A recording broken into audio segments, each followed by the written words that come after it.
Always join 10 minutes ahead of time. And now we join at the very last minute. So we get people kind of coming in a little bit later on. So it's great to be here with you all virtually. It's 7:30 in the morning in California, just getting light out. Luckily, I'm an early riser, so we're at all kinds of different time zones, including Heidi in Hong Kong and who knows who else. So it's great to have you all here with us. So the topic for today, what I'd like to talk about today, it's a course that I developed pulling from several different sources, as some of you may know, and I know a lot of you and some of you are new to me.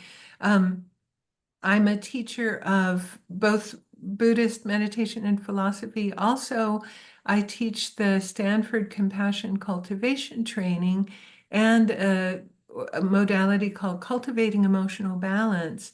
And I'm a teacher for a few programs from the Foundation for Developing Compassion and Wisdom. And a number of years ago, they developed a training called Building Balanced Empathy. And so some of the material that I'll be presenting comes from that course. And then it's supplemented with some material from one of my colleagues, Dr. Eve Ekman, who's worked a lot with stress and burnout in both healthcare professionals. That's actually what she did her PhD on, and then some other material from different compassion trainings and empathy trainings and so forth for this morning. So I'll kind of cite the references. I have a slideshow to share with you, and we'll give you that as a PDF afterwards to everybody who's registered. So you have that information. So you can, you're welcome to take notes, and you'll get the slides later on. So you have the information on the slides. And so what I wanted to do, I kind of put together this course because a lot of us feel stressed in our lives in a very general way. There are so many stressors. Some people, due to their profession, have a lot of stress and experience a lot of burnout due to their own professions, especially, for example, in the healthcare professions. Some of us are caregivers for, elderly relatives and so forth. And then we all have so much stress going on. Sheila mentioned the election, and oh my gosh, aren't we just, I don't know if I want it to be over or not. But all I know is I read a article the other day, and they were saying, oh, the biggest divide, the biggest polarization in the United States isn't between Republicans and Democrats, it's between the super political and the exhausted majority. And I said, I think I've become one of the exhausted majority, And that's just in the United States. Obviously, there's things going on in other countries. I think we're dealing still with the after effects of the COVID pandemic and all the changes that's kind of brought about in our lives. All of the news, the war in Israel, Palestine, the situation in Sudan, Ukraine, you name it, so many conflicts all over the world.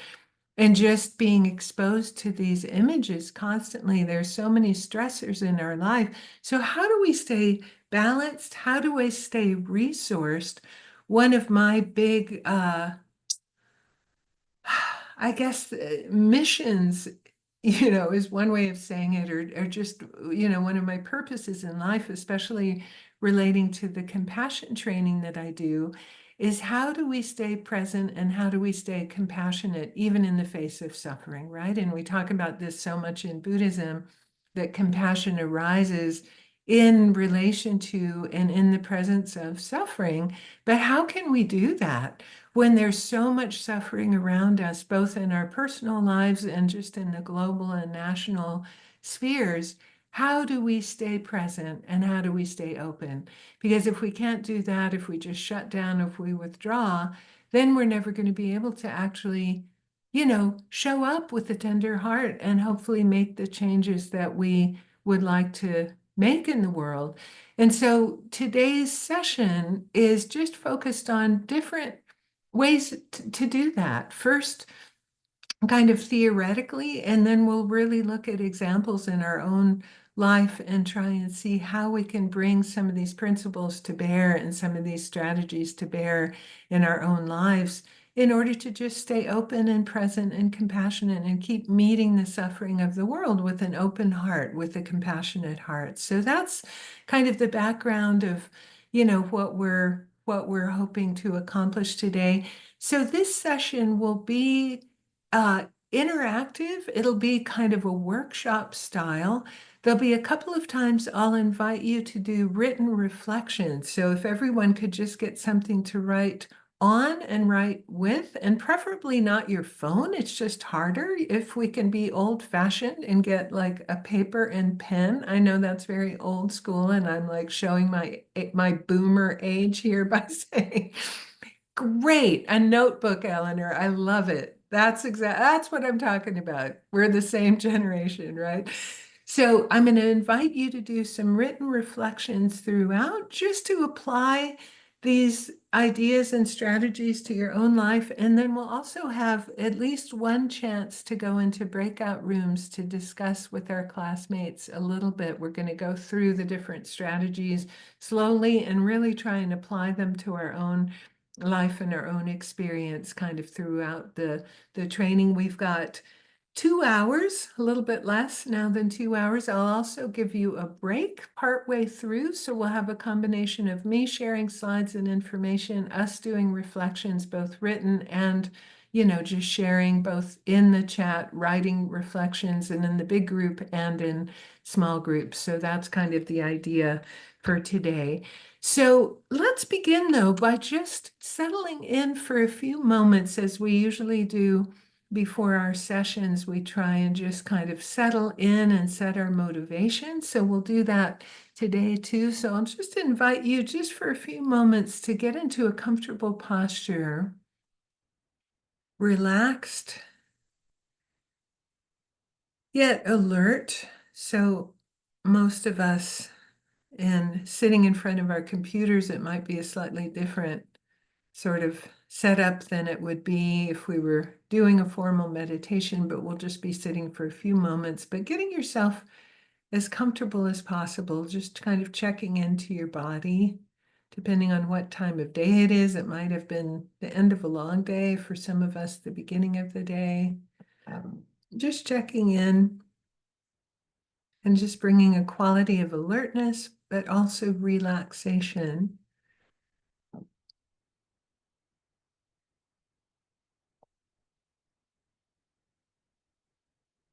And then turning the attention to the breath for just a few moments.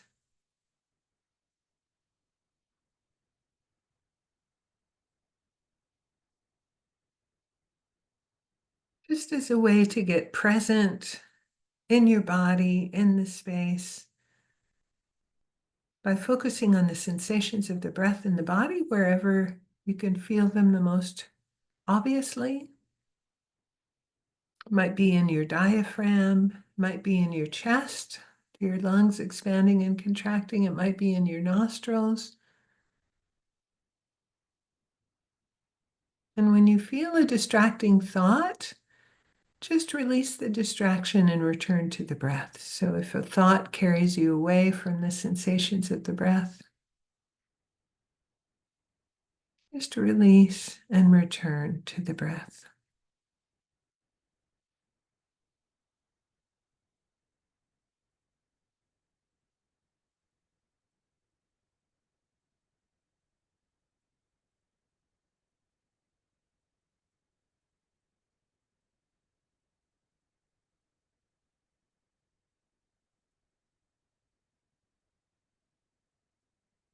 And now just taking a moment to reflect on your intention for coming to this session today. It might be that you're a regular student at Shantideva, try to come to whatever teachings are given. It might be that something about this topic especially spoke to you in terms of your own life. You're feeling like you need to build some resilience, maybe feeling stressed, maybe feeling burned out. You need some strategies to resource.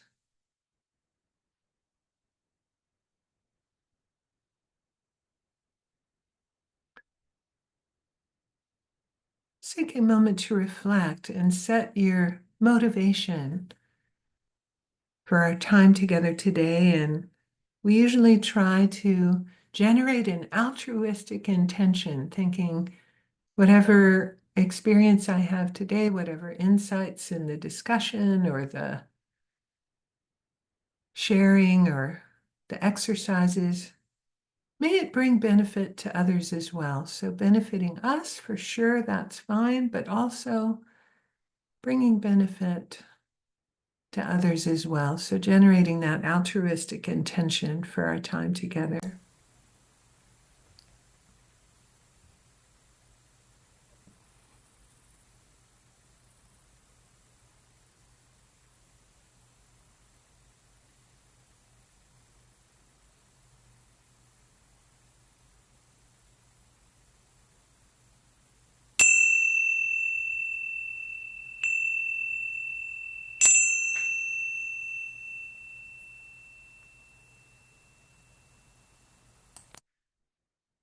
Okay, thank you. Okay, so to give a little bit of background, first I'm going to share some slides with you. So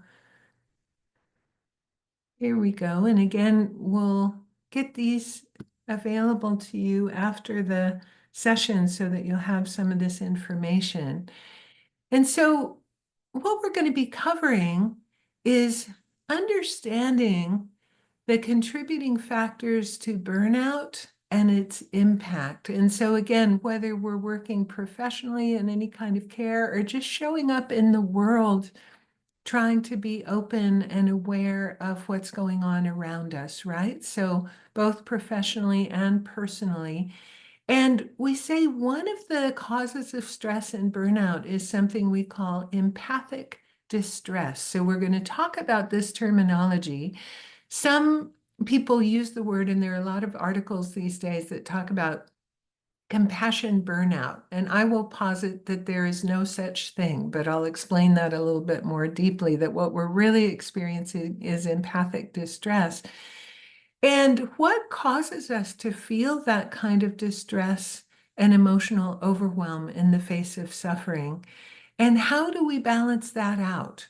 That's the kind of purpose of balancing our empathy, is as a way to lead us to a compassionate response without overwhelm, without shutting down, which I think all of us have experienced from time to time, sometimes just momentarily, sometimes it's kind of a stance that we take because we don't know how to stay open and present and balanced in our response to the world. So we'll look at how empathy can get out of balance and then how to bring it back into balance again using our own personal examples. So that's what we're going to be talking about today.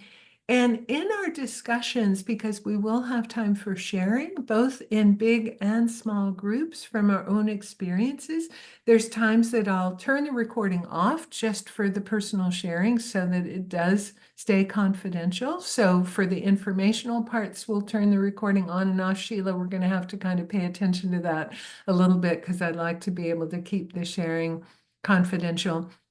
So keeping the conversations confidential in both the big and small groups. So what I mean by that is outside of this space, not sharing any details of a personal example somebody shared in a way that would identify them. And that includes in the small group. So if you're put into a small group for a couple of people, later on in the session, we'll be doing that just to share our reflections for about 10 minutes. Don't come back and say, oh, my partner Maureen said that the time she got really angry and blah, blah, blah, blah, blah, right? So just sharing from our own experience, even when we come back to the big group and not, so both confidentiality in the big circle and in the little circles. And owning our own experience using I statements. And what I mean by this is not speaking for a group that you feel like you're a member of. You know, all Buddhist women feel like this, for example, if I said that, or, just own your own experience, use I statements, because the problem with that is sometimes you make these broad general statements and other people in the group are like, I don't feel like that. Do I even belong here? Right? It's a way of excluding people who might feel like, so something's wrong with me because I don't feel that way. And you're saying we all feel that way, right? Make space, take space. Usually not a much of a problem, but what I mean by this is, I love it when people engage. Those of you who've taken teachings with me know it's very interactive. I'm not just going to talk at you for 2 hours. And with your enthusiasm, if you're always the one to put your hand up first and always have a ton of questions, maybe consider making space for the quieter voices. And if you're one of the quieter voices that doesn't often offer a reflection, maybe consider putting something into the collective space, maybe showing up in the collective space, and ask permission for follow-up or feedback. And I say this because some of you have relationships outside of this space. Some of you are students of Shantideva, might see each other in person. Some of you might be friends. If somebody says something in the context of this workshop that you'd like to follow up with them with another conversation, make sure it's okay and ask for permission. Don't just go up to them when you meet for coffee Wednesday morning and say, oh, that thing you were talking about on Sunday morning with Tenzin Chogkyi, I want to talk about that. I have all kinds of ideas for you. They may be done with their share. So just respecting that and asking for permission for follow-up. So any questions about those guidelines? I want to make my screen so I can see everybody. Are we good with those guidelines? And does anybody have anything you'd like to add? And I can't see everybody, so just unmute if you've got anything oh, now I can see everybody. If you've got anything to add that would make you feel more comfortable in this space. Are we good? Thumbs ups? All right, good. Thank you. Okay, so the impact of burnout. Well, first, I'm going to talk about burnout. Some of this applies to the workplace, but I think, like I said, we can experience burnout, whether it's work-related or not, just in our lives with all of the stressors and so forth. But in terms of burnout as a problem, the costs, and these statistics to me are just stunning. The cost of burnout is similar to cancer, 150 billion per year in the US. 67% of employees report experiencing burnout. 60% of sick days are due to burnout. And this is really shocking. And I think the statistics have even gotten worse since COVID. This is the pre-COVID statistic. Within the first 2 years after graduating from nursing school, 33% of nurses leave the profession forever. And it's even worse since COVID. I mean, this is shocking. And there's all kinds of predictions that we're going to have this huge healthcare worker shortage in the US coming up just due to burnout. This is also shocking. The risk of heart disease from burnout is as much as from smoking and obesity, right? So this isn't just like, oh, I don't feel so good. These are like serious, serious issues with burnout and stress. And so let's start looking at some of the things that we can do. This diagram comes from my friend Eve Ekman, who did her PhD on stress in healthcare professionals. So this information is very, near to the work that she did. And she says, not all stress is created equal. And there's some interesting studies. There's Alyssa Eppel, who's one of Eve's colleagues, who talks about short-term stress actually being good for us physiologically. It's the long-term chronic stress of just the demands over and over and over again that's really bad, that cause all of these outcomes. So she says, Eve says, there's challenge stress versus threat stress. So let's look at this. And this is like a wonderful, easy diagram. I love a Venn diagram, right? So we've got the green circle, perceived resources. And this perceived is really important. Whether the resources are there, that's another story. But we're perceiving a certain amount of resources, and then the purple circle, the perceived demands. And so when these two overlap, when we have enough resources for the demands, we experience a challenge, and that's optimal performance, right? Humans love, this is the sweet spot. We love a good challenge that we have enough resources to meet. Sometimes we think that we'd want to spend our whole life reading novels on the beach in Hawaii.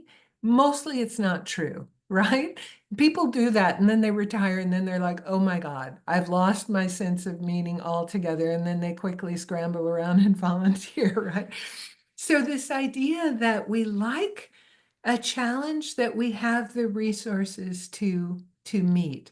Now, if we've got more resources than challenge or than demands, boredom is the result, right? We're bored. And we all know what that feels like too. And we're kind of stuck, and it's a sense of stasis, like staying in the same job forever. We know how to do it. We can do it with our eyes closed. It's terrible. We don't want to experience that for the long term. And then the experience of having more demands than we have resources, we experience as a threat. And what do we do when we go into threat response?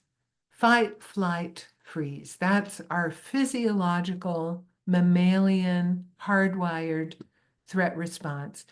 And we're meant to experience that only for a very short period of time. Like we evolved to be able to flee from a threat, and then the threat was over. But if the threat is never over because we're on Instagram feed looking at the horrible pictures of the war 24 hours a day, right? What do they call it? Doom scrolling or whatever it may be. Or we have that job with short staff and so many demands, and we're working overtime shifts all the time, like all those poor nurses that quit within 2 years. So whether it's personal or whether it's work related, or for a lot of us, a combination of both, or like a friend of mine's mother is a caregiver for her elderly husband with dementia. And she's the only caregiver and she doesn't have any help 24/7, right? So whatever it may be, it's this demands overwhelming the resources, right? That sends us into that threat, and then burnout follows because we can't stay in fight, flight, freeze forever, right? It's exhausting physiologically, it's exhausting emotionally and mentally, right? So what do we do? What are some of the things that we can do to get more resources? Now, there's a lot of things that are sort of external resources, right? In that job, we need more of a budget so we can hire more people, blah, blah, blah, blah, blah. Some of the resources, and we'll look at some of these later on in the course. Some of them might be more training so that we can do our job better. We get new software. Some are external, but some are internal. And that's what we're going to be talking about today, because that's what we really have control over in terms of our empathy. So that's what we're going to be focusing on. Another slide from Eve Ekman's work of the felt experience of burnout. And again, this is work related, but also applies to, just our lives. The first step, emotional exhaustion, fatigue from the emotions of the work, or just fatigue from being in the middle of the election cycle, or fatigue from reading the news every day. And she said, that's normal. We're going to experience that in life, that emotional exhaustion. But if we can recover from that, but if it's too chronic, then we go to this next phase, lack of efficacy or meaning, not feeling able to complete the job, not able to find meaning in the job, right? And so that's when we've been in the threat response for too long. And then we start to lose our sense of meaning. And then that leads to depersonalization and cynicism, an unfeeling or uncaring stance. And that's very classic. Like that's like the there's all these kind of stories about doctors that then will not even see their patients as a human, but say the broken leg on the third floor, right? And, have an uncaring stance towards their patients, probably just because they entered the profession really caring a lot and didn't have the resources and experience that burnout for far too long. So this is kind of the progression of how it works. And for us too, the exhausted majority in terms of the political cycle and just feeling like there's no point at all. I mean, I've talking to so many people right now who are like, what's the point? There's nothing I can do to change things. The climate crisis, so many people now feeling like there's nothing I can do. We're doomed, forget it. I might as well not even bother. So we can get that way in our own lives with other issues too, not just necessarily the workplace. And then one more slide, and then I'm going to pause and see if there's questions because I realize this is kind of a lot of theory. And then this is where empathy comes in. This is some work by Tanya Singer, who's a researcher at the Max Planck Institute in Germany. And she is one of the foremost empathy researchers and compassion researchers. And so I love this because she says empathy can lead to one of two pathways. It can lead to compassion, empathic concern, and sympathy, which is an other related emotion. It leads to positive feelings like love, connection. Pro-social motivation just means we're reaching out to others, we're connecting to others, we're staying connected. Good health outcomes. There's a lot of research these days about compassion and the good health outcomes of people who've undergone compassion training and are able to show up with that compassionate stance. Or the other outcome, and this is the focus of today, we're going to be talking about how not to go down the cycle of the other pathway, empathy leading to empathic or personal distress, which is self-related. When we're feeling that empathic distress, suddenly it becomes about us. It's not about the other person at all. It leads to stress, poor health, burnout, and eventually withdrawal. We can't stay present with empathic distress for very long. We withdraw. We become one of those people who's like, I can't watch the news. I can't go online. I just don't even want to know what's happening. There's nothing I can do about it. It just overwhelms me. So that's what we're talking about. And so she says, this is very interesting. And it's debatable in the compassion and empathy community. She says what we're calling compassion burnout is actually empathic distress. She says there's no such thing as compassion burnout. Compassion can't burn out because we're meeting the suffering with an attitude of a wish to relieve the suffering, and that activates certain parts of our brain that actually protect us against burnout. So she posits what we're often calling compassion fatigue or compassion burnout is really empathic distress. So this is an interesting, again, it's debatable. Some people say, no, there is such a thing as compassion fatigue. But the idea that empathy leads to compassion and then that protects us and keeps us present. And that's the pathway also in Buddhist practice that we're trying to strengthen, right, and foster. Those of you who are Buddhist students will be familiar with compassion, for example, in the four immeasurables: loving kindness, compassion, empathetic joy, and equanimity, and all of the other trainings. So that's what we're trying to strengthen. So in the face of suffering, compassion is our default response, right? Instead of this distress that leads us to withdraw and shut down. So I want to pause there. I'm going to stop sharing just because that was a lot of words and concepts. And I just want to pause to see if there's any questions or comments, including how that might resonate with your own experience. I saw when I was talking some nodding it feels like people are relating this perhaps to your own experience. So I just want to pause for a minute and just unmute yourself. I can see everybody. Go ahead and unmute if you have any comments or reflections on that, those ideas about empathy and burnout. Tenzin, I just wanted to say I was shocked when I saw the statistics on burnout. I had no idea. It's And amazing, isn't it? it's amazing. And also like so sad to see like a third of nurses leaving within 2 years. That's a short time. I mean, it's shorter than the training they went through to become nurses. Totally, totally. Yeah.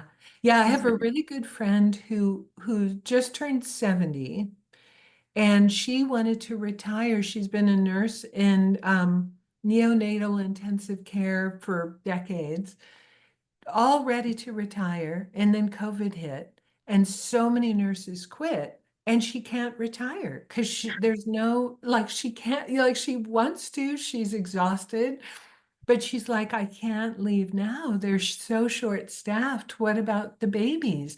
And so she said there was this huge exodus. So, like I said, I think the statistics since COVID are even worse. This is like, I think Mhm. these stats are 2019, and I think they're just scrambling to catch up because it's gotten so much worse. But yeah, like, wow.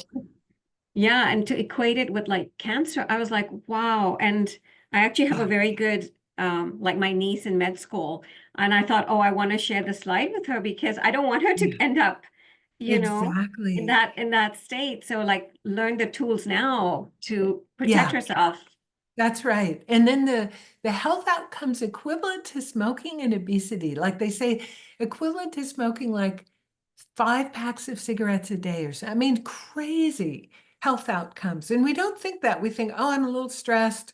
I've got to take a break, but we don't know the impact on us physiologically of just that constant state of threat that we are in when we're in that empathic distress. Yeah, yeah, I know. It was really shocking to So, me too. Yeah, yeah, thank you. Any other comments? I have a question. Um, Yeah, so I work in education and I have for many years, and I've switched to working in early intervention. So yeah, I'm really interested in neuroscience and just, yeah, so I won't ramble, but when you were saying that compassion helps protect us, are there studies that like compassion is there anything like in the circuitry of the brain that's kind of help yeah. to kind of like instead of that empath empathy distress that it's yeah. Yeah, yeah. And just to yes, definitely there is. I'm trying to think if there's studies I can send you, but you can find them. Basically, what's happening with compassion is that it activates the same parts of the brain as if we were taking action to help, which is protective. For example, there's a study that I like to quote when I'm doing the compassion training, and this is from years ago. People were studying PTSD in natural disaster survivors. And so they were studying the survivors of some flooding in Missouri. This is a number of years ago, some floods in Missouri. And some of the survivors had all the symptoms of PTSD and some didn't. And the researchers were like, what's the difference? So they found the one difference was the people who didn't have PTSD had tried to take some action to help the people drowning and being swept away. So Mhm. if you stood there in the bank going, oh my God, there's nothing I can do, the people who just tried to throw out a log or a rope, even if it didn't work, they took some action.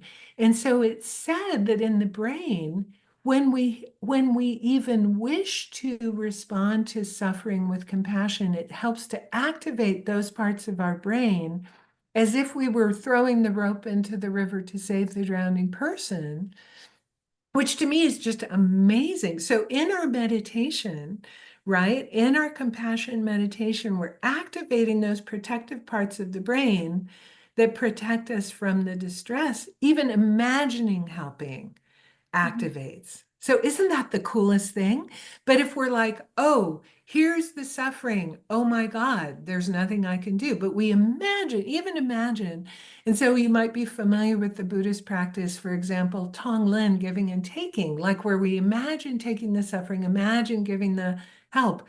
That's huge. It's not just, oh, this is this nice, warm and fuzzy little meditation. It like activates those parts of the brain that protect us. So that's why Tanya Singer's whole thesis is we can't burn out from compassion, because actually compassion protects us from exactly those things that make us overwhelmed and burned out neuroscientifically. So yeah, and I would point you to her, some of her research, Tanya Singer, Singer, and she's at the Max Planck Institute. And so she has some great research papers all about like her findings, you know, and putting people in MRIs and having them meditate and just which parts of the, or functional MRIs and which parts of the brain are lighting up. So I think you might be really interested in her research. Yeah. Yeah. Yeah, Great thank you. question. Because that's the basis. Like I said, it's neuroscience. It's not just some woo-woo Buddhist thing. I mean, I'm all about the woo-woo Buddhist stuff, but it's like literally also neuroscience kind of shows the how it works, how these things work, and keep us present and open and compassionate, because we can always imagine helping, even if it's halfway around the world. But if we don't just go, oh my God, it's too much, I can't. If we stay present and at least imagine what we would do to help, that helps protect us. Yeah, yeah. Okay, the next piece that I'd like, we've been talking a lot, or I've been talking a lot about empathy without defining it. So let's look at what empathy actually is. And I'm going to share another slide because this is going to be, I always, as some of you who know me know, I always like to do what my friend Eve Ekman calls me search. She goes, there's research and then there's me search. And I always like people to kind of look at their own experience before I provide the answers. So this is going to be a little written reflection, taking a minute to think of a time that you felt you received empathy from someone else, you extended empathy to someone, or you witnessed an expression of empathy. So call to mind some experience of empathy. So you were either the giver, the receiver, or the witness. And why did you pick this episode when I asked you to think of empathy? What we're trying to do here is come up with a definition of empathy. So, what is empathy? When I ask you to think of an experience of empathy, what comes to mind and what makes you think of that as empathy? Like, what are some of the characteristics of empathy that you would identify? So, just take a couple of minutes, just write down.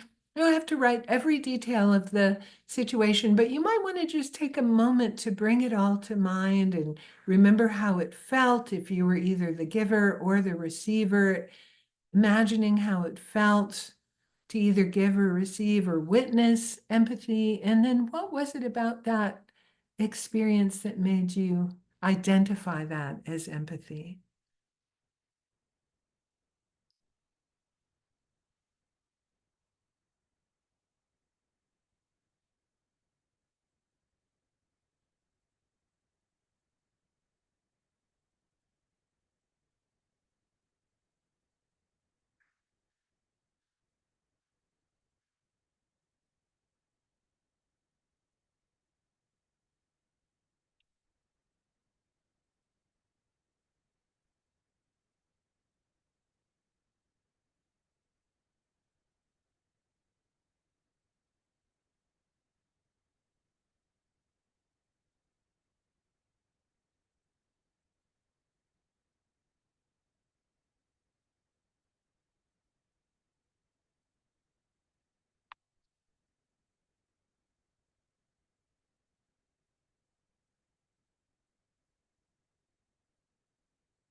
Just about another minute to get down a couple of other thoughts.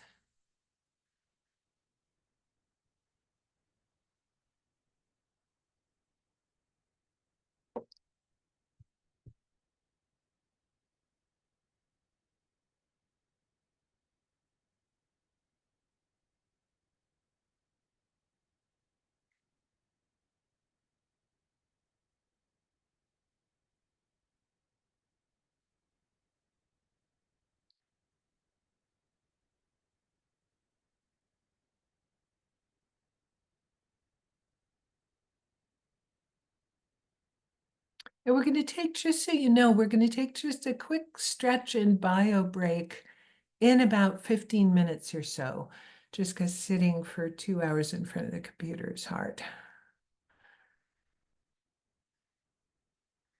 Okay, so I'd love to hear if you want to unmute. Anybody have any reflections on what are some of the aspects of your definition of empathy? What would you include in your definition of empathy?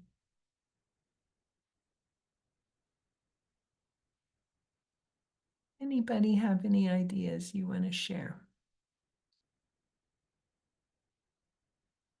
Yeah, Eleanor and Art. Um, just the impulse when you see someone struggling to reach out. How can I help? Yeah, so the impulse to reach out.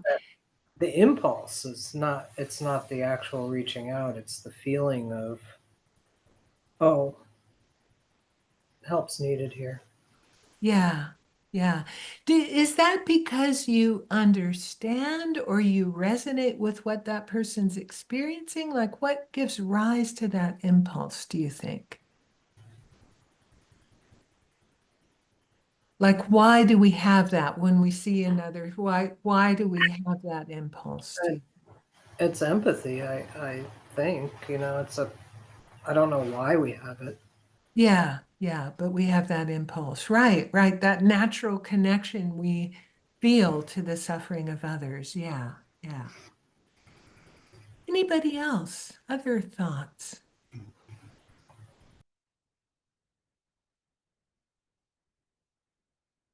What would you say when you had that experience? What did you identify? How did you identify that as empathy? So as a receiver, um, I think it was my friend's, you know, kindness to comfort me. He just didn't try to solve it or anything. He just let me say, and he saw I was hurt, and he just tried to comfort me. Yeah, yeah. So somebody really reaching out to connect to you in the face of your own suffering, like somebody tried to comfort you and reach out to you. Yeah, yeah, yeah. So And they I have, remember that, and I remember that. And so as a giver, sometimes I think I want them to feel what I felt when someone comforted me. yeah, yeah, right, right, right. Yeah, perfect. So reaching out to comfort. And that kind of goes to why do we want to work on balancing our empathy and strengthening our empathy? Because both what Eleanor said and what Snay said, it's a natural impulse we have as humans. We have this natural resonance with others' emotional experience that we're hardwired to have that as human beings. And so if we somehow block that, in a way, it's blocking our natural humanity. This is so much a part of what human beings do. Some psychologists and anthropologists say, I've forgotten which one it is. One in particular says, our species name shouldn't even be Homo sapiens sapiens. We ain't that smart, but it should be Homo empathicus, because that's our strongest characteristic as humans, is this natural inclination to resonate with the emotional experience of another, which we had to have evolutionarily, because as a species, we're completely pathetic. Like, we don't have claws, we don't have fangs. The only thing we have is cooperation and communication. right? And before we had language, we had that through facial expression and body language that communicated our emotional state to others who cared about our emotional state and picked up on all of those signals of our emotional state. So we have this incredible fine-tuned empathy. There's a wonderful primatologist, Frans de Waal. He works a lot with primates and the emotional life of primates and also the empathy and compassion. So we're not at all unique. However, we've got it on lock, like that awareness of others' emotional experience and that connection to others' emotional experience, like Eleanor said. I mean, I've seen that. Somebody trips and falls on the sidewalk, total stranger. What do? You run up to help them. Are you okay? I mean, this happens all the time when somebody just has they drop their groceries and you go help them pick them up. So we say, I mean, one of the basic definitions of empathy is to feel and understand the suffering of another, right? And so if we're really going to parse out the difference between empathy and compassion, we say empathy is the feeling and understanding the experience of the other. And then the compassion is the wish to help them if it's suffering. Because we can have empathy for someone's joy. That's one of the four immeasurables, empathetic joy. You can be sitting in a restaurant. How many times has this happened? I've been sitting with my friends, somebody at the next table, two people laughing their heads off, and you just start giggling. You have no idea what they're even talking about, but you pick up on the emotional experience that they're having, and you have this empathetic joy. You're like, I have no idea what's happening, but aren't they having fun? That's awesome. And it lightens your own mood. And the empathy that connects to the experience of the suffering of others is what can lead us to that pathway of compassion or distress, right? Because in the face of the suffering of another. So that's what we're going to be talking about. And I want to show one more slide, and then we'll take our quick little bio break because we're going to have some written reflections and some exercises after. So I'm going to share the slide again. So we say that just the easy definition of empathy, to feel and understand another's experiences and emotions, right? Just the basic definition of empathy. And so we've got these two important kind of verbs, to feel and to understand. And so now what we're going to do is look at something that comes from the Foundation for Developing Compassion and Wisdom. They developed this based on the work of two psychologists, Professor Mark Davis and Professor Daniel Batson, two psychologists. They've come up with this wonderful diagram they call the empathy seesaw. So this is going to be the basis of some of our subsequent work as we're investigating. And so we can see these two domains. Sometimes we call it the two domains of empathy.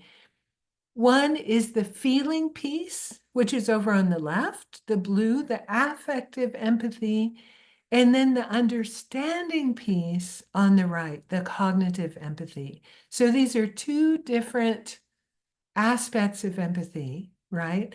And balanced empathy, what we're after in this workshop is having both. And we'll look at some of the drawbacks of having just one or just the other. So the affective empathy is the piece we've been talking about. I notice your emotional experience and can relate it to my own. I resonate with you on an emotional level. And this is what we have just so hardwired as humans. You see someone's facial expression, like I said, they could be a total stranger, and you immediately, like you see someone crying in public, again, total stranger, you're like, oh, you want to reach out and help. You resonate. We have this way of resonating and connecting to others' emotional experience. One of the defining factors of people on the autism spectrum is not having that ability, not being able to read facial expressions. And they're very handicapped. Like a lot of the therapy for people on the spectrum is teaching them how to read, the emotional experience of others through expressions in body language. Because when that's missing, it's a huge drawback for us as human beings because it's so important for our communication and our survival. So that's this one. And then we have that healthy sense of warmth and closeness. And then the perspective taking piece, the cognitive piece, I try to understand the causes of your experience as they will be different from my own. I take your perspective in relation to your experience, and then a healthy sense of understanding and perspective. So this is what we sometimes call perspective taking, or just plain old putting yourself in the other person's shoes. And it's important to realize you're putting yourself in their shoes. You're not trying to imagine what you would be experiencing if the same thing were happening to you. This is a really subtle but critical distinction. And going back to the neuroscience, studies have shown when we try and imagine ourselves having the experience the other person is having, we get overwhelmed and distressed. But if we imagine what they're experiencing in their situation, then that leads to the connection and the compassion pathway being activated. So don't really put yourself in their shoes. Imagine what they're experiencing in their own shoes instead of imagining what you would experience if you were going through the same thing. Like I said, kind of subtle, but has shown in the research to be a super important distinction. So these are the two domains of balanced empathy, the affective and the cognitive. And what we're going to do after the break is look at the out of balance seesaw, right? When we have too much of the one and not enough of the other one, or the other way around. But before we take our little mini bio break, I'm going to stop sharing for a second. And this is a kind of a huge question, and I'd love to take a minute to kind of unpack a little bit. Who is it easy for us to have empathy for, and who is it more difficult? I've said, like, here we are as human beings, we have this natural, connection. And we also have, much has been made, I think too much has been made of our natural tribalism, right? Also, and a lot of people talk about, oh no, we just care about our in group, and there's the in group and the out group, and we do dehumanize. Yes, there is a possibility of doing that. A lot of the psychologists say too much has been made of that, and not enough has been made of our natural warmth and connection and empathy and care for others. But what's the difference? How is it that it's easy for us sometimes to have empathy for some people and not for others? What have you found in your own experience? I mean, for me, I'll just start it off. If I've experienced exactly what the other person is experiencing, then it's easy because I know exactly, like I don't have to even imagine.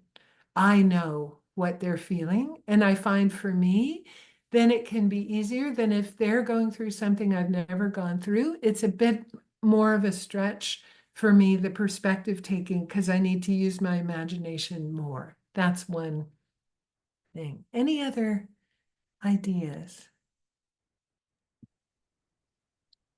I would agree. I think when I can relate to someone like how you're saying in a very similar situation, I feel like a very deep emotional connection in that way. I Yeah. think for I would say that I try to, at least if I can't have the feeling for someone that I dislike or a politician that is doing things that I perceive as terrible, I at least try to say outward, like for my son to hear too, like there is someone that loves them too, right? Yeah. Just Yeah. to say like they're they are deserving of love, even if I can't give that to them. But I think like for me, it's very easy with young children or children, because Yeah. like they just kind of say how it is, even teenagers, like they're just really in the experiences so much, even if they're emotional, going like, like fireworks all the time, they're really just like they're not holding back so much, you know? Yeah, So yeah, I can relate to that, I would say. Yeah. yeah, yeah. Nice, nice. Yeah, yeah, yeah. So, and what you said is a really important piece when we do the compassion training of extending the compassion to others. And it's finding the common humanity. Like you said, oh, somebody loves them. Like it's so easy for us to focus on the differences, especially if it's someone we dislike. Oh, that person's nothing like me. I would never do those things. They're a completely different species than me. Like, no way.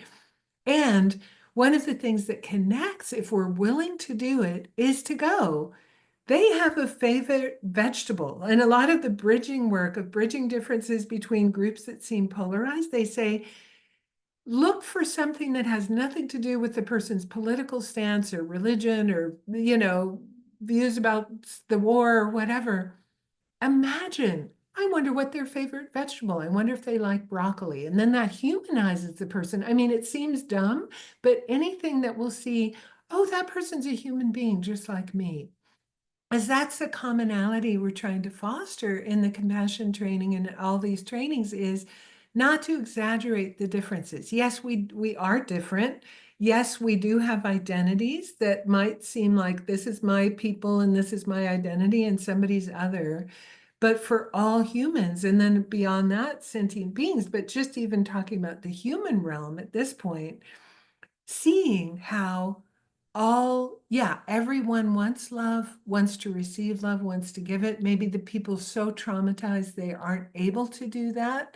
I worked in men's prisons for 15 years before COVID, and I just saw so many trauma survivors, and you'd see this desperation for connection that felt so unsafe, right?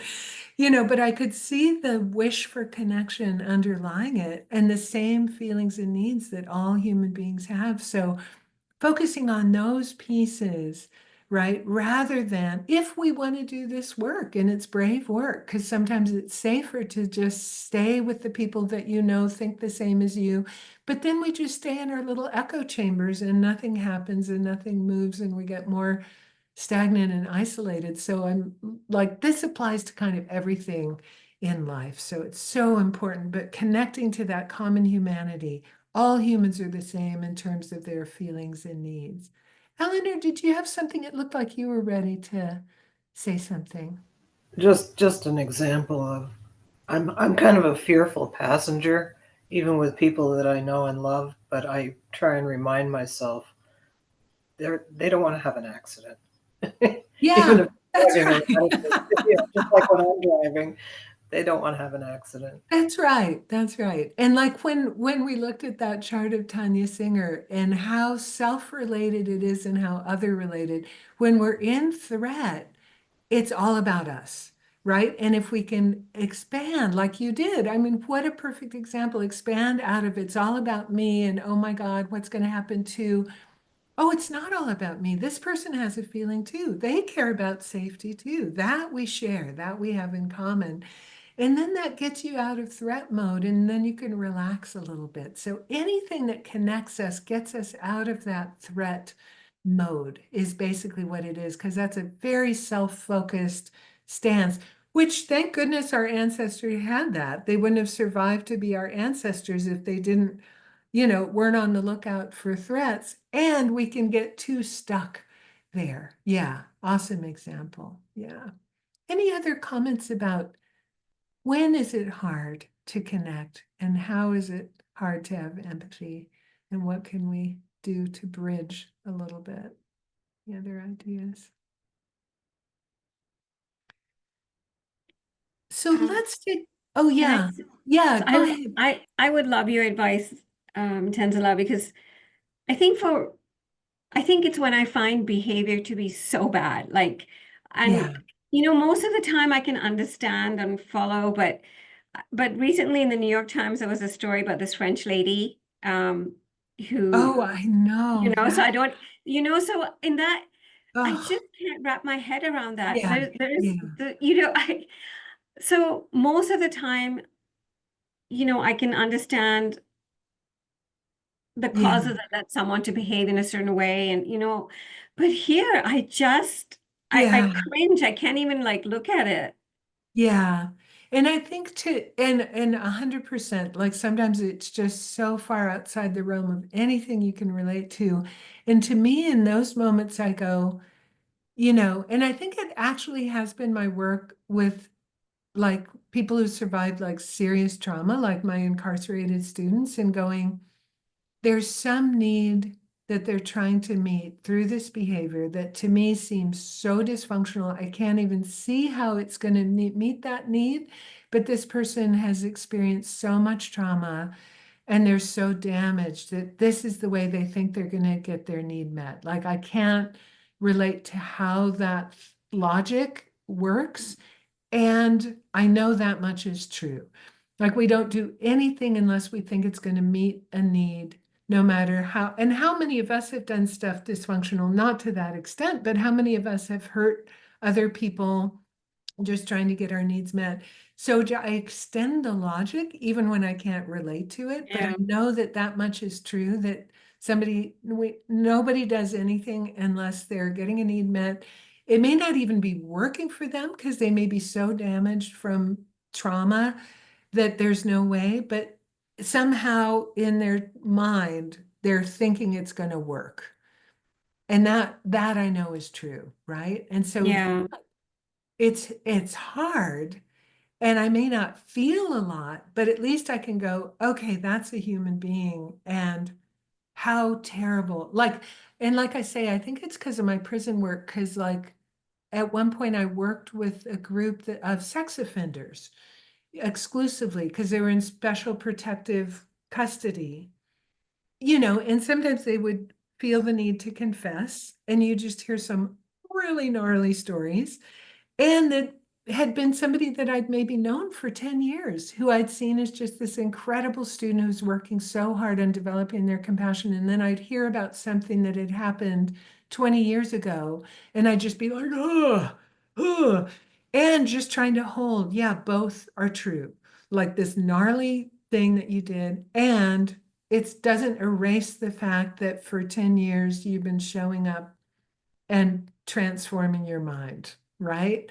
And so I think that experience makes me extend a little more generosity even to people I don't know, who I know, because seeing we all have that potential to transform no matter what.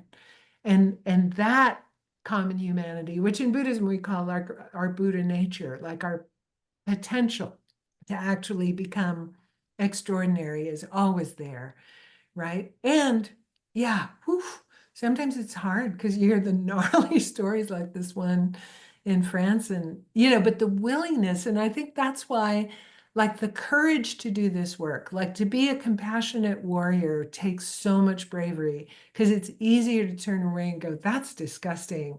That person isn't even human. That's easy. It's harder to go, no, I'm not going to exclude anyone from the realm of common humanity. Like, we're all human. That's hard. No, That's but thank you courageous. for the reminder, because I had forgotten, I was so appalled. I totally forgot, what you're saying, that everybody's trying to be happy and maybe going about it the wrong way. They're totally wrong. It's And the saddest part is they're causing so much harm, and then it's not even really working to give them happiness. It's just a lose-lose situation for everybody. And then that's when your heart just opens and you're like, oh my God, it's not even working for that poor yeah. damaged person to give them happiness. And separating the person from the action. And that's really important. So it's not being passive. If there's anything you can do to prevent harm, even by wrathful means, you must, but not hating the person who does it. And that's the really hard part with this work too, is like doing whatever you can to stop harm while still holding compassion, even for the harmer. And that's a high bar that takes a lifetime of practice to do, because it's really easy to blame the person doing harm, and you bundle the whole thing into this one like aversion, but like to separate the person from the action and go, this is a person trying to get their needs met. They're a human being just like me. And let me stop them from doing this harm, right? And that's the hard part. That's the hard part. Yeah. Thank you so much. That was so Yeah. helpful. Yeah. Yeah. Well, let's take a 5-minute bio break and then come back and make sure you've got something to write with, because we're going to explore from our own experience a couple of the out of balance. So let's see. In California, it's 8:37, which means in New York, I don't know, just add 5 minutes to whatever time it is where you are now. Let's come back. 11:30. Let's come back at 45 minutes after the hour. We'll give a nice generous 7 minutes extra. So come back at 45 minutes after the hour, ready for some writing and some reflection. Now is have a chance to uh, do a little bit more research from our own experience, and we'll look at how things get out of balance and then some strategies to get things back into balance again. Because as I said, for us to have sustainable empathy that leads to compassion, we need balanced empathy. That's the kind of flavor of empathy that more often leads to a compassionate response and allows us to stay open. So let's look at how do we do that? So we had this diagram of the balanced empathy.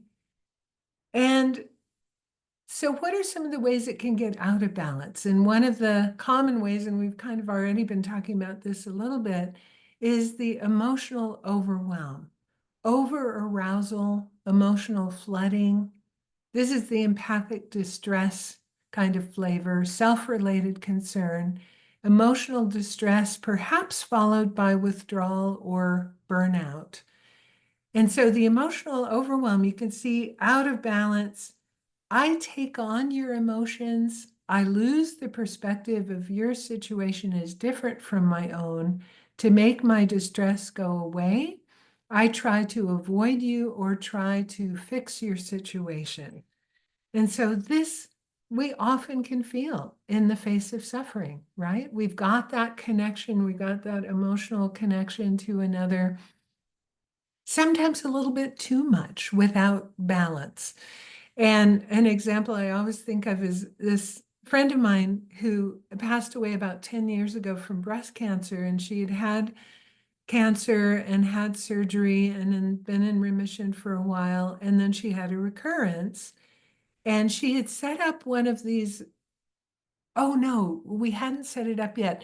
Anyway, when she had the recurrence, she got in touch with me and she said, could you please tell people? Because when I tell people, they freak out, and then I have to comfort them because they're so distressed that my cancer came back, and I'm the one with cancer, and I just need to take care of myself, and I find I need to take care of them because they're freaking out, and you know.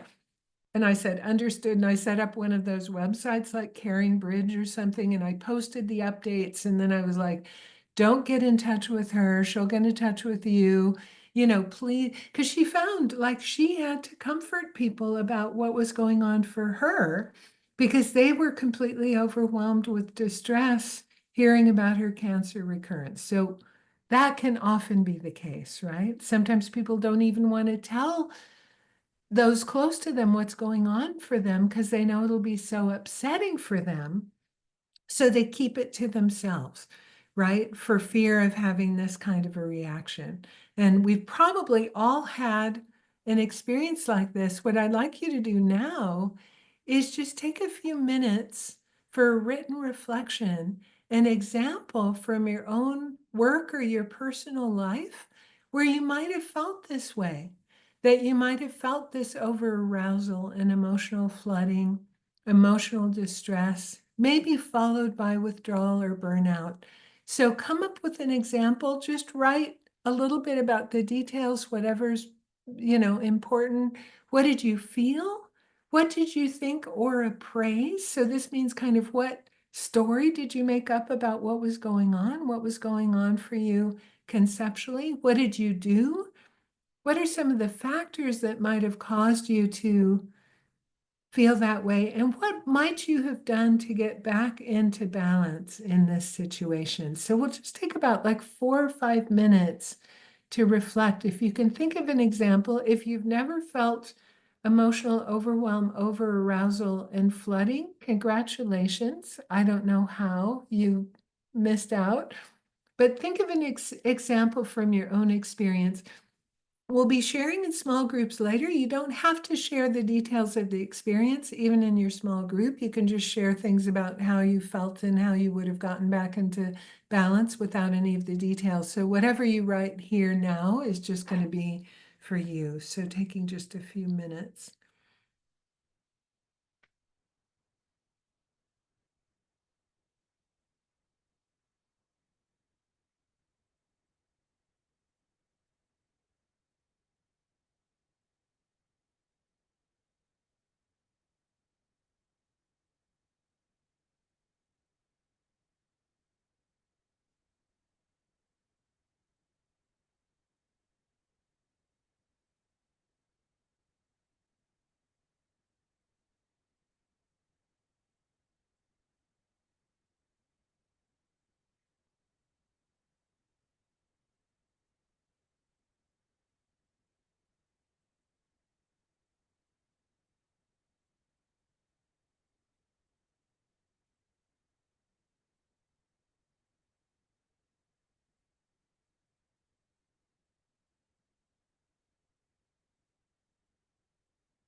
Maybe just another minute to finish up, and then saving this for your chance to discuss in small groups. We'll have a minute to do that.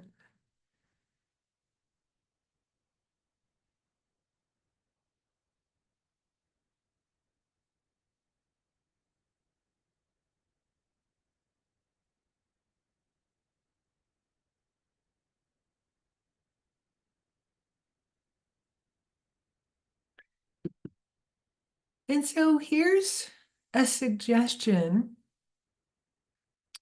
of the remedy is balancing with a little more of the cognitive empathy. So when we get that overwhelm, it's a little bit too much of the feeling, the resonance without enough perspective taking. So the remedy of I become aware of my emotions as distinct from yours. I cultivate an understanding of your unique situation, and I feel empathy for you while aware of my own emotions and needs. So it's not to go to the extreme of coldness and distancing at all, but it's just balancing out. Because when we're flooded, we're as if we were having the same experience of the person who's suffering. And it doesn't help. It's not helpful to them, like my friend with cancer. It didn't help her at all. But when people had that emotional connection to her, knew what she was going through, knew what she was going through, not imagining themselves going through it and becoming overwhelmed, but putting, the perspective of knowing what she was going through, then they could show up with empathy and offers to help and compassionate action, right? So that would lead in them, they would go, wow, you're experiencing something really different. I'm here to help you. What do you need? What can I do to help? Rather than coming to her with the energy of, please comfort me because I'm freaking out that your cancer came back, right? Which wasn't helpful to anyone. So it's that remedy of balancing out with that perspective taking. So we'll have a chance to talk about your examples in a minute. And then there's another out of balance, which sometimes even follows after too much of the emotional overwhelm. And this is emotional disconnect. Emotional disconnect and aversion, blaming, judging, anger, avoidance, ignoring, depersonalization, dismissal. So I witness your situation with little awareness of my own and your emotions or distress in response to your situation. I might think about you, but feel a little warmth towards you. I try to avoid you or give generic advice. So that emotional disconnect and aversion. And the example I think about when I think about this one, which, I'm also in New York and many other places here where I live in California, there's so many unhoused people living on the street, right? And it's so easy to be very aware of their situation and still feel aversion, avoidance, depersonalization, right? So it's like, yes, there you are living on the street. You look cold, you look hungry, all the things, but just that distancing. So it's not that the understanding of this situation isn't there. The understanding is there, but there's the othering. You're not like me, whatever. I can't engage with you. I can't relate to you as a human being. There can be so much dehumanization. Other groups too, but that's something that happens really often in the place where I live in California, where there's a huge number of unhoused people. So that would be an example of that one that comes up often. And then for you too, think about a time that you have had this response of emotional disconnect, even though that you understood what the person was going through, but you didn't feel that emotional connection and resonance. And maybe you engaged in blaming, judging, anger. Again, you won't have to share the details. But if you can think of an example of that from your own life, what did you feel? What did you think or appraise? What did you do? What are some of the factors that may have caused you to have this experience? And how could you have gotten back into balance? So taking, again, a couple of minutes to just do a written reflection on this out of balance situation.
Just another minute or so to finish up with this example.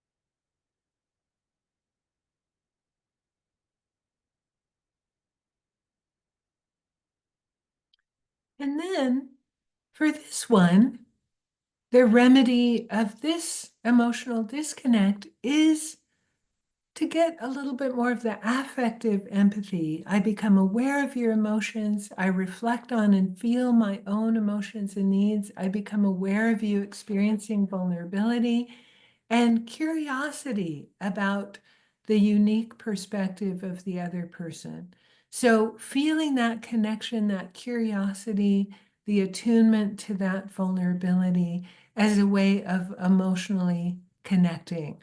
And this is one of the things, again, in the bridging work, when we feel like we're seeing anyone as other, trying to use strategies to see the humanity, to overcome that depersonalization, being curious about other aspects of their identity. For example, if you see them as, the other political party, or just see them as an unhoused person, they have a whole long story. They have a whole life. They have preferences, they have likes and dislikes, trying to connect to that humanity so that you just invoke that natural emotional resonance that we have as human beings can be the answer.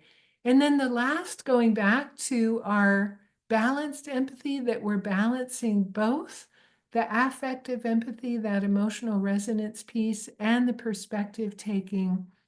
So getting them both in balance. And then your final written reflection, just for a couple of minutes, is when did you feel balanced empathy that enabled you to stay present with the suffering of another and might have even moved you to a compassionate response? When did you feel that you got the balance right? Do you have an example of that from your own life? And what are some of the factors that might have caused you to stay in balance? And what did it feel like? Did it feel kind of just qualitatively different from some of the other ones? What were you thinking? What did you do? What was going on that you were able to have that empathic response and maybe an altruistic or compassionate stance towards the person? What enabled you to stay in balance?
Okay. And so, what we're going to do now is just have a very quick breakout room, just 10 minutes, and you'll be in a group of either 3 or 4 people.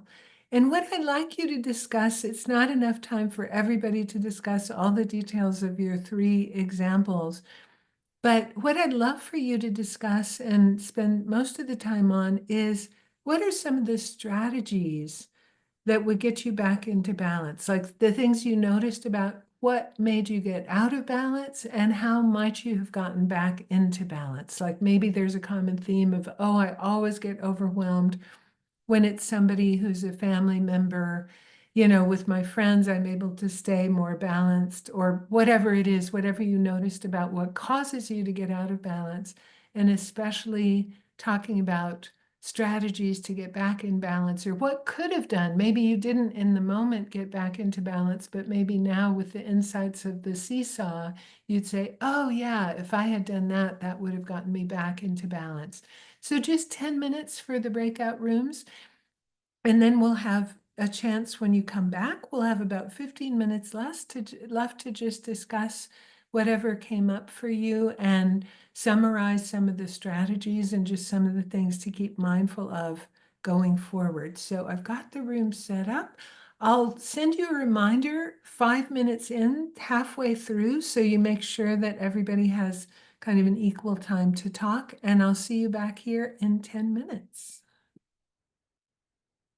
Let's leave the recording off just for another, we'll just, right? Oh, thank you, Sheila. I totally forgot. Just this idea of the seesaw and keeping that in mind. And when we like keeping the idea of balance and balancing.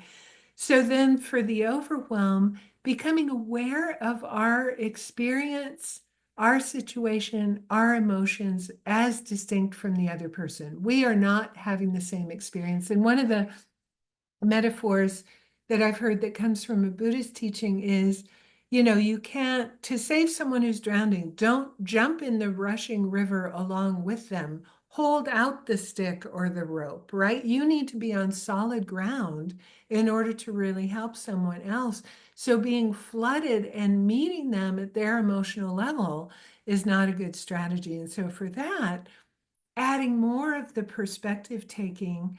And then for the emotional disconnect, tuning into that common humanity a little bit more, reflecting on, the vulnerability of the other person, the distress, becoming curious about their unique perspective. There's one social philosopher, and his name is Roman Krznaric, and he wrote a book all about empathy. I really recommend. And I'll send some notes that we can kind of add to the final slideshow, so you have some of these references. And the first thing he wrote this article called The 6 Habits of Highly Empathic People. And the first one he said was be curious about other people. Just be curious about their experience and their perspective. One of the things when we distance is we feel like we know the whole story. We never know the whole story. And especially a total stranger that we put in some category, right? The human mind has a way of categorizing. It's the way we make sense of the world, but it's also the way that we other and dehumanize people if we see them only in the context of a single story in a single category. So being curious, talking to them about other aspects of their identity is a way to humanize and get that emotional resonance and that emotional connection. So those are just some of the strategies. And again, just keeping in mind that idea of the seesaw. I do that now all the time, that I have this like new conceptual paradigm and I think, oh, wow, the seesaw, also thinking of other ways to resource. We've been talking about resourcing with emotional or with empathic balance, but also going back to the very beginning of the session when we were talking about things like burnout, when we were talking about things like overwhelm, don't also neglect food, sleep, emotional regulation, emotional management. Like we've been focusing on this one piece of balancing the empathy, which is something we have control over, but also looking at resourcing ourselves and staying resilient in other ways too, right? We can't extend compassion and care to others if we're exhausted, if we aren't taking care of our bodies, getting enough exercise, sleep hygiene, such a big deal. Put down the devices, talking about boundaries, maybe setting a boundary about the news feeds and the doom scrolling if we feel like we're getting out of bounds that way. I think it's really important to know what's going on in the world, but we know when things have gotten out of balance and we go down those rabbit holes. So we haven't talked about all of those other strategies of resourcing today. We've been focusing on the empathy, but not forgetting the other ones too. Because I think the world really needs us showing up as compassionate, empathic beings. I think we would all agree we're at a place with more disconnection and more othering.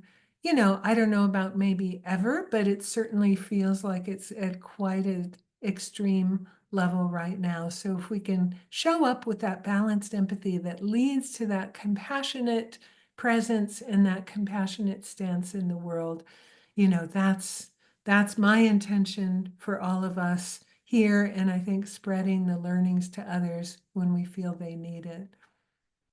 Any final questions or reflections before we close? We're at time.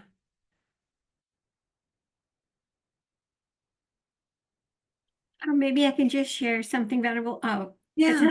from my group, our group, which is, we were talking about it came up that, even that you mentioned that wanting to help activates pathways in the brain. And we all thought that was so amazing, that just Yeah.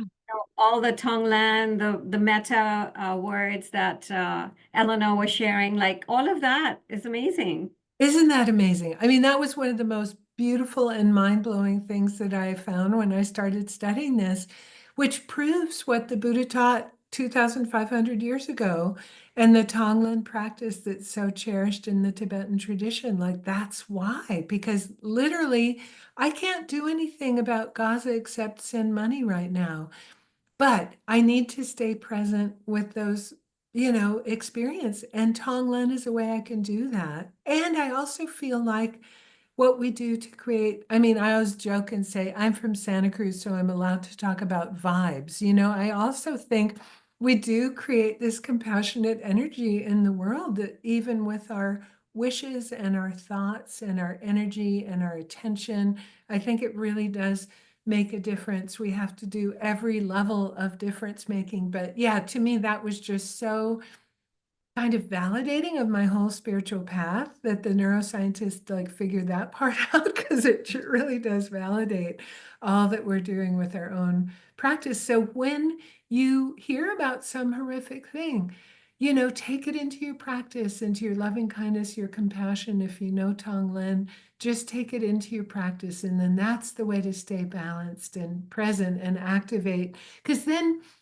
one of the things that happens when we're in empathy and compassion, it activates what's called our soothing emotional regulation system instead of the threat, right?